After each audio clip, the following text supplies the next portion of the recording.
Yeah. Well, you mentioned a couple of skills in there that are part of your 6 vital skills. So why don't you walk us through those and give us a little context on each of them? Sure. So the billboard, there's 6 of them because we had to find a way to bring these to life, the concept of relevant, distinct, and memorable. And the first 4 skills are about connecting and engaging with the client. And the skill number 1, which is capture attention with verbal billboards, in this busy ADD world, this world of 24/7 news cycles and everything, you have to be like that. You have to be, it's a 3-second opportunity to capture attention, not just by doing online marketing or an email, but when you speak to someone. So we went to the advertising industry and we took a page from the advertising industry. These folks have it figured out, right? How do you grab someone's attention quickly and have it stick in their brain? Almost like a bit of an earworm as well, right? Just how do you do that? So this came up when we were watching one of these client meetings, and the client got really frustrated with the selling team and said, can you just get to the point? Sum it up for me in a billboard. We thought, that's cool. So we did all this work to come up with sales billboards. And I kind of gave the 3 components that are so important. But think of it like this. Think of it that the billboard is like the roof of a house. And the whole house represents all the messages that a salesperson wants to share with the client on how the client can be different and better as a result of working with the salesperson and their product, solution, service, whatever. The roof of that house that everything has to fit under is your billboard. It is your core message for the client. And it consists of an overall main message and up to 3 from to subheadlines. I'm going to give you a little bit more on from and to. That is a secret nugget that if your folks get nothing more out of this than that, they will win a lot more. From means current state, to is desired future state. So from X to Y, from current to future, what we found is when we looked at this, most salespeople always show the promised destination. Here's the cool stuff you can have with our features and our benefits and people, whatever, but they don't juxtapose it with the bad stuff or the thing that you have today.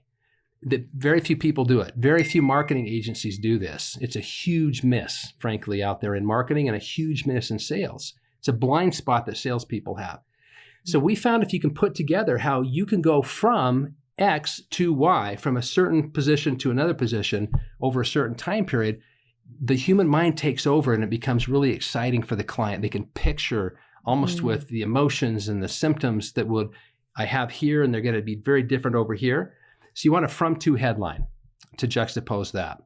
And I can give you several examples if that would be helpful. But that's the concept. So a billboard is your core message for the client, and it's a very tight, crisp way to define not your cool stuff, but how they're going to have something different. They, being the client, will have something different and better as a result of working with us.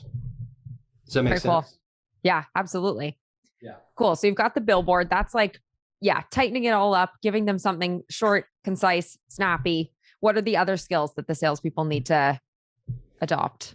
Yeah. So the second one is we went to the movie industry. We like to have media, right? So we went to the movie industry and said, how does Hollywood or any of the global film areas get people to watch a movie? They do a movie trailer. And many people don't know, but the creator and producer of a movie trailer is different 99% of the time than the movie production company. It's a creative agency. And their goal pre-pandemic was 3 words, butts in seats. Yeah. They said, we want humans to sit in the movie theater, buy popcorn and soda, enjoy the movie, and watch more movie trailers, right? That's what they want. And they could predict with a high degree of accuracy how successful that movie would be. And we found that could be applied really successfully pre-pandemic, during pandemic, and post-pandemic in sales.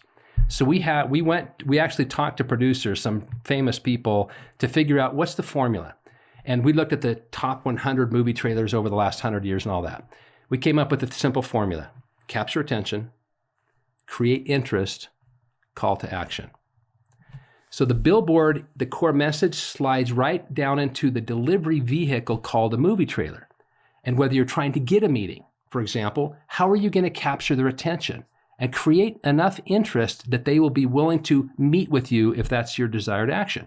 Whether it's on LinkedIn, or it's a text message, or it's some kind of social media message, or it's an email, or a phone call, or in person, it all works the same. So we have a lot of examples in the book of what does bad look like and what does good look like. And that's, we found the contrast. We tried to swallow our own medicine throughout the book and give bad versus good, kind of the foil method. And so the movie trailer is about getting people excited. So you capture attention with a billboard, you create excitement with a movie trailer. That's the first two skills. The third skill, how do you build some credibility? So we have something called flashbacks and flash forwards.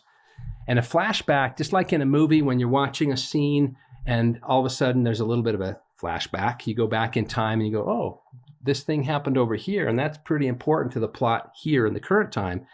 For sales, it would sound like this. Sarah, if you and I were talking, you're the client and I'm the sales guy, right? And you're interested in what I'm saying. You say, hey, Dale, that sounds pretty interesting. Where have you done this before? You know what we usually hear from salespeople? We hear this, well, we've worked with a bunch of clients in your space and we've done a great job, and here's some client names if they can say them or whatever. There's a better way. And it would be something like this. And this is a flashback. It's built on a premise of why, what, why, which is a story frame. I'd say, well, Sarah, as we've been talking, I couldn't help but think about another client in a pretty similar situation to you. Let me just share with you why they needed to change, what we did and learned and achieved together, and why that might matter to you. Then we'll come back and dive into your situation a little more deeply. And so what we found is that clients, when they ask a question like that, don't want us to, serve them a 5-course meal. They want us to set the table just a little bit. So you set the table with a why, what, why story form. It takes less than 2 minutes to do it. And then let the client ask you for more.